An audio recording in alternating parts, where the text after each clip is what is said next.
ایک بار حضرت رابعہ بصری کے یہاں 5 درویش حاضر ہوئے۔ اتفاق سے وہ کھانے کا وقت تھا۔ حضرت رابعہ بصری نے اپنی خادمہ کو الگ بلا کر پوچھا کہ مہمانوں کی توجہ کے لیے گھر میں کچھ کھانے کو ہے؟ خادمہ نے بتایا کہ صرف 1 روٹی موجود ہے۔ حضرت رابعہ بصری نے فرمایا کہ 1 روٹی سے کیا ہوگا، مہمانوں کے حصے میں ایک ٹکڑا ہی آئے گا۔ یہ کہہ کر آپ مہمان درویشوں کے پاس تشریف لے آئیں۔ ابھی تھوڑی دیر ہی گزری تھی کہ ایک سوالی نے در پر صدا دے دی۔ حضرت رابعہ بصری نے فرمایا کہ وہ روٹی اس ضرورت مند کو دے دو جو دروازے کے باہر کھڑا ہوا ہے۔ خادمہ نے آپ کے حکم کی تعمیل کی اور حضرت رابعہ بصری مہمانوں کے ساتھ مصروف گفتگو ہو گئیں۔ کچھ دیر کے بعد خادمہ حاضر ہوئی اور اس نے عرض کیا کہ ایک شخص کھانا لے کر آیا ہے، کتنی روٹیاں ہیں؟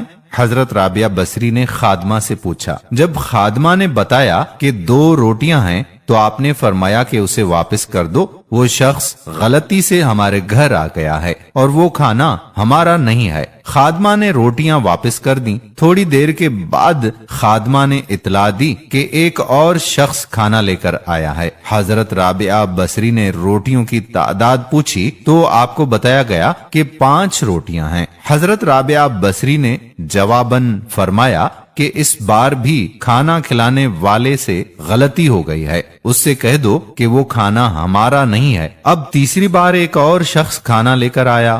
پھر جب خادمہ نے آپ کو بتایا کہ 11 روٹیاں ہیں تو حضرت رابعہ بصری نے مسرت کے لہجے میں فرمایا کہ ہاں، یہ کھانا ہمارا ہے، اسے قبول کر لو۔ خادمہ نے کھانا لا کر درویش مہمانوں کے سامنے سجا دیا۔ پھر جب درویش کھانا کھا چکے تو ایک مہمان نے عرض کیا کہ 3 مختلف اشخاص کھانا لے کر آئے، 2 افراد کو آپ نے واپس کر دیا مگر تیسرے شخص کے لائے ہوئے کھانے کو قبول فرمایا، آخر یہ کیا راز ہے؟ تو حضرت رابعہ بصری نے درویشوں کو مخاطب کرتے ہوئے فرمایا کہ حق تعالی فرماتا ہے کہ دنیا میں 1 کے بدلے 10 اور آخرت میں 70 دوں گا۔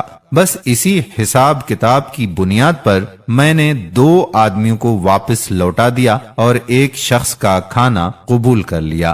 میں نے اللہ کی راہ میں سوالی کو 1 روٹی دے کر رضا کے عالم سے ایک سودا کیا تھا۔ پھر جب ایک شخص 2 روٹیاں اور دوسرا 5 روٹیاں لے کر آیا تو میں نے جان لیا کہ یہ حساب درست نہیں ہے۔ تیسرا شخص 11 روٹیاں لے کر آیا تو میں نے کسی تردد کے بغیر قبول کر لیا کہ یہ آئین کے مطابق تھی اور دینے والے کی شان رضا کو ظاہر کر رہی تھیں۔ 10 روٹیاں میری 1 روٹی کے بدلے میں تھیں اور جو روٹی میں نے اس سوالی کو دی تھی اللہ تعالیٰ نے وہ بھی واپس کر دی تھی۔ حضرت رابعہ بصری کی صبر و قناعت اور توکل کی شان دیکھ کر تمام درویش حیرت زدہ رہ گئے۔ ناظرین گرامی، مایوس وہ ہو جاتا ہے جو اللہ پر یقین نہیں رکھتا اور محروم وہ ہوتا ہے جو نعمتوں کا شکر ادا نہیں کرتا۔ اللہ تعالی ہمیں بھی حضرت رابعہ بصری جیسی بصیرت نصیب فرمائے، آمین۔ تمام دوست جن کو یہ ویڈیو پسند آئی ہو کمنٹس میں اس ویڈیو کے بارے میں لکھ لیجئے گا